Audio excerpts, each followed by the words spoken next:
13 апреля по 13 мая в Якутии стартовала скрининговая акция «Онкопоиск», целью которого является раннее выявление онкологических заболеваний у жителей республики. Сегодня проводится акция с 13 апреля по 13 мая. Каждый день рабочие дни с 9 до 11 часов проводится на первом этаже поликлиники в актовом зале. Сюда каждый желающий гражданин нашей республики приходит сдавать анализ на онкомаркеры. Эта программа создана по инициативе главы нашей республики Арсения Сергеевича Николаева. Проводится с целью того, чтобы узнать, насколько наше население готово к такому обширному методу обследования.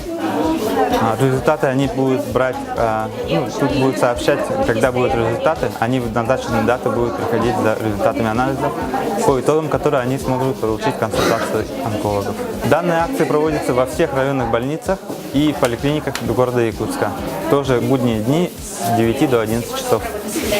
Каждый прикрепленный гражданин в этой поликлинике может приходить туда и сдавать свободного онкомаркера. С собой надо приносить паспорт, полис СНИЛС и приходить на голодный желудок. Перед тем, как они сдают анализы, проводится регистрация, объясняются все этапы данного обследования, и уже там детальнее будут объяснять, когда будут результаты и как будут уведомлять.